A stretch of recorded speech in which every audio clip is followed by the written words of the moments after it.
तो फ्रेंड्स, आप सभी लोग का स्वागत है हमारे चैनल पे।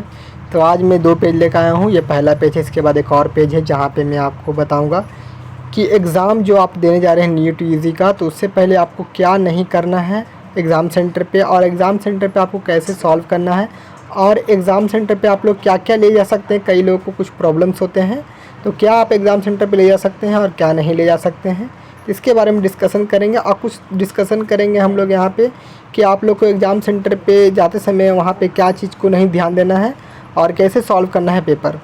तो पहले थोड़ा सा उससे पहले कुछ बेसिक जानकारी ले लेते हैं, उसके बाद हम लोग उस पर भी डिस्कस करेंगे। तो बेसिक जानकारी यही है कि आप लोग का एग्ज़ाम यहाँ पे एडमिट कार्ड जारी कर दिया गया है, एनटीए ने जारी कर दिया है। आप लोग वेबसाइट पे जा कर के, ये वेबसाइट का लिंक यहाँ पे देखने को मिल रहा है, उससे डाउनलोड कर सकते हैं। और यहाँ पे आपको एग्ज़ाम का सही सेंटर और टाइमिंग सब पता चल जाएगा। और रिपोर्टिंग टाइमिंग और ड्रेस कोड के समेत आपको सारी गाइडलाइंस दे दी गई हैं, ये आप लोग को उसमें पता चल जाएगा एडमिट कार्ड में। वैसे परीक्षार्थियों को भारी भरकम कपड़ा पहन कर नहीं जाना है, जैसे लंबी बाजू वाले कपड़े पहनने से बचना चाहिए। और अगर सांस्कृतिक या पारंपरिक ड्रेस आप लोग जो पहनते हैं वो पहनते तो आप लोग को ये सब लंबे बाजू वाला नहीं पहनना है। रिपोर्टिंग करते समय कम से कम आपको 1 घंटा पहले आपको रिपोर्टिंग टाइम से पहुंच जाना है, इस बात का ध्यान रखिएगा। दोपहर 12:30 बजे से पहले परीक्षा केंद्र पर तलाशी के लिए रिपोर्ट करने की सलाह दी जाती है। 12:30 बजे तक पहुंच जाइएगा। जूते पहनने की अनुमति नहीं है, इस बात का ध्यान रखिए कि आप लोग जूता पहनकर नहीं जा सकते हैं।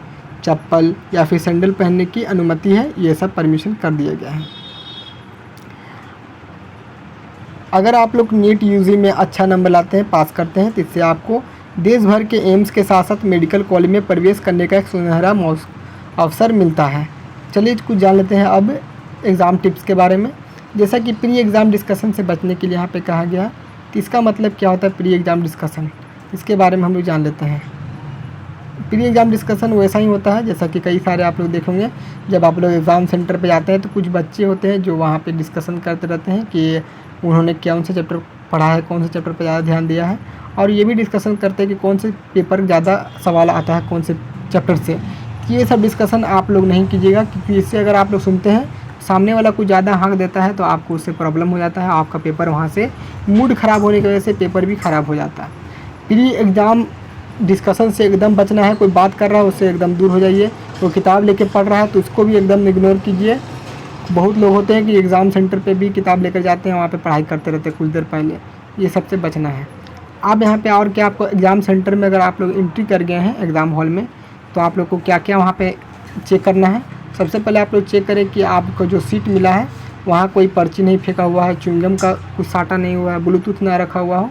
क्यों इसलिए चेक करना है, क्योंकि आपको हो सकता है कि वहाँ पे अगर पहले से कोई चीज़ मौजूद होगा और वो एग्ज़ाम सेंटर पे ले जाने के लिए नहीं होता है, अगर आपको वहाँ पे पकड़ा जाएगा तो आप ही पे इल्ज़ाम लगेगा और आपका वहाँ पे पेपर ख़त्म कर दिया जाएगा, आपका प्रॉब्लम हो जाएगा। और आप जो जिस टेबल पे बैठने उस टेबल को अच्छा से देख लीजिएगा, क्योंकि आप लोग जब भी OMR सीट भरिएगा तो उसमें आपको परेशानी हो जाएगी। अगर टेबल ख़राब रहेगा, हिल डुल करेगा तो उससे प्रॉब्लम होगा। और जो भी वहाँ पे एग्ज़ामिनर जो एग्ज़ाम वहाँ पे दिलवाते हैं, वहाँ पे रहते हैं, तो उनसे अपना प्रॉब्लम का सॉल्यूशन करवा सकते हैं। चलिए चलते हैं सेकंड पेज पे हम लोग। अब यहाँ पे हम लोग देखें कि आप लोग एग्ज़ाम सेंटर पे क्या क्या अपने साथ ले जा सकते हैं। इसमें और भी लिस्ट दिया गया है, जैसा कि कोई भी दवा लेते हैं तो प्रिस्क्रिप्शन के साथ टैबलेट लेकर जाएं। मतलब कि जो भी आपको प्रिस्क्राइब किया गया है कि आप लोग को क्या लेके जाना है, या मतलब डॉक्टर का अगर आप लोग हेल्प लेते हैं तो वहाँ पे उनका रिपोर्ट कार्ड होता है, तो रिपोर्ट कार्ड के साथ साथ वो दवा ले जा सकते हैं। अगर रीनल पेन या फिर अन्य किसी परेशानी से भी आपको कभी तकलीफ़ होती है तो डॉक्टर के प्रिस्क्रिप्शन के साथ दवा सेंटर पे लेकर जा सकते हैं, इसमें कोई प्रॉब्लम नहीं है। या आप लोग को यहाँ पे दवा ले जाने की अनुमति है। एग्ज़ाम के बीच दर्द होने पर पेन में नुकसान हो सकता है, पेपर में नुकसान हो जाएगा, क्योंकि अगर कोई दर्द वर्द हो गया तो इससे पहले आप लोग दवा ले जाइए और साथ में जो आपका रिपोर्ट होता है वो भी लेकर जाइएगा। और यहाँ पे ये भी दिया गया है कि क्या यहाँ पे लेकर जा सकते हैं, आप लोग पढ़ सकते हैं। आगे बढ़ते हैं। यहाँ पर दिया गया है कि मुश्किल सवालों से घबराएं नहीं। तो देखिए, सवाल करते समय आपको 2 स्टेप में सवाल सॉल्व करना है। पहला तो आपको देख लेना है कि पहली नज़र में जो भी आपको लगता है क्वेश्चन कि ये क्वेश्चन हमसे बन जाएगा, उस क्वेश्चन को पहले टच कीजिए और उसको सॉल्व कर लीजिए।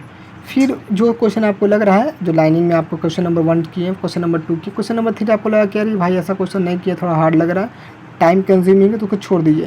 क्वेश्चन नंबर 4 सॉल्व कीजिए, क्वेश्चन नंबर 5 सॉल्व कीजिए। इस तरह से आपको करना है।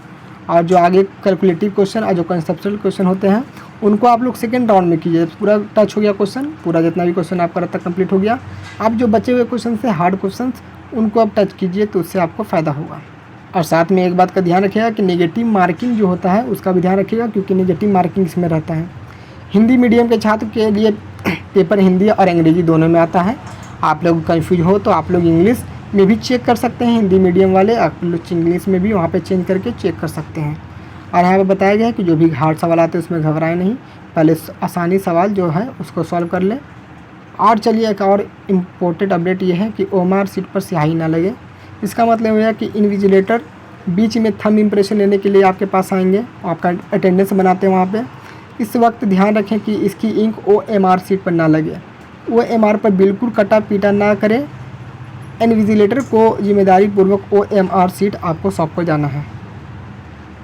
इसका मतलब ये हुआ कि ओएमआर सीट पे आपको किसी तरह का नाम भरते समय, कुछ भी करते समय अगर आता है भरने का, तो एक भी ज़रा नहीं पेपर फटना चाहिए, ना ही कुछ गलत उसमें लिखना चाहिए। और अगर आप लोग थंब इम्प्रेशन दे रहे हैं तो एकदम सटीक दीजिए, बढ़िया से थंब लगा लीजिए तभी दीजिएगा। और ओएमआर सीट एकदम क्लीन, नीट और क्लीन रहना चाहिए। तो ये तरह का अपडेट था, और भी कोई अपडेट्स आएंगे तो मैं आपको ज़रूर वीडियो बना के इन्फॉर्म करूँगा। Thank you.